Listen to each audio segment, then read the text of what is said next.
A magnificent mountain, Mihintale is located in Anuradhapura in Sri Lanka.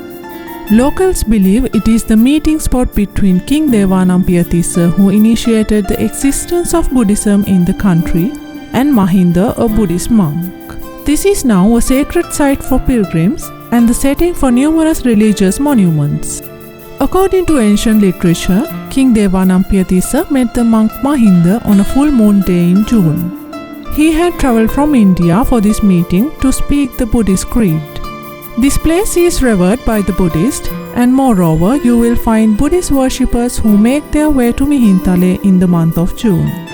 A popular tourist destination, Mihintale is situated 12 kilometers east of Anuradhapura, which was the ancient capital of Sri Lanka.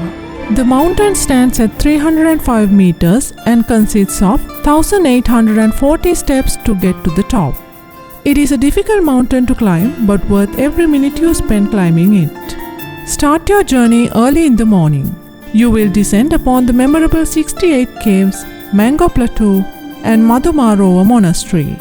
There is a nominal fee you can pay at the entrance of the Mango Plateau to visit the more complex area of the mountain. It is often believed the mountain climb is for devotees and pilgrims who ascend from the foot of the mountain.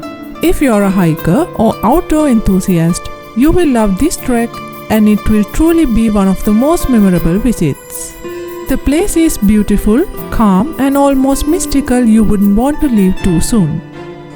The complex ruins occupy a pretty large area in Mihintale. You must walk to explore this section of the mountain, which may take about 2 hours. Aside from the Mango Plateau, other sites can be viewed free and may take half a day. There are stairs that make these sites accessible and ancient ruins that are certainly worth paying a visit. You will witness the Blackwater Pond, hospital, monastery, and numerous caves. The most significant site of Mihintale is the Mango Plateau, where you will see the stupa Ambastale right in the center. The Anuradhapura is the main hill, and to the left stands a blessed Buddha statue, and on the right is the Anuradhapura. Before entering this hallowed space, you must remove and leave your shoes in the storage room. Anuradhapura is a consecrated spot for every Buddhist. It is believed to be the place where Mahinda the monk read his sermons. As the rocks have been carved over time, they can be smooth and narrow, making it a challenging climb. You must be careful as you make your way to the top, and avoid climbing during rainy weather as the rocks tend to be slippery.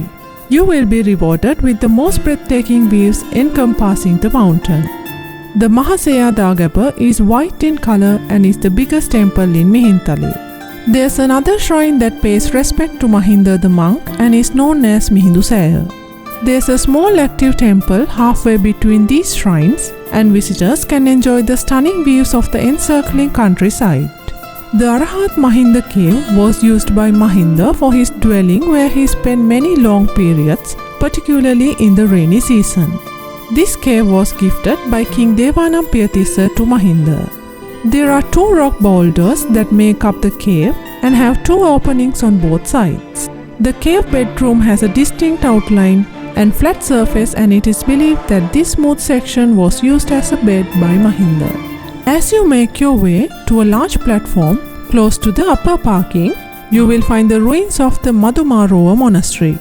Around the monastery stands the splendid ancient relics, which include the Dage, Singhapokuna, the Danasalava, and the Sannipatasala. The lion pond is a small stone pool, and at the base stands a figure of a lion on its hind legs. Hence the reservoir being named Lion. There is a shaft installed on the side of the pond that allows the water to flow through the lion's mouth. Just before the pond, there are remains of old buildings believed to be used by the monks as their sleeping cells. The refectory, or the Hall of Arms, was a building that stored rice and spice that were intended as arms for the monks. A large group of employees was always on hand to assist the monks with their day-to-day tasks.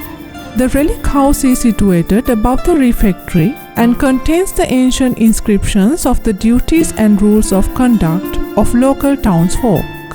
Besides the monks, There were many people and personnel who lived and performed various work. The lives of the monks consisted of prayer and meditation. At the entrance of the relic house, there lie containers for washing the feet which were used by the king and its people during ancient times. The assembly hall was a meeting place for the monks where they had discussions on what to include in their sermons. The Kaludiyapokuna is another amazing site that is situated in this monastic complex.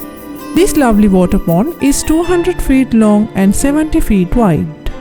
The name is derived due to the reflections of the rock boulders that are dark in color. It is charming and delightful with the surrounding trees reflected in the water.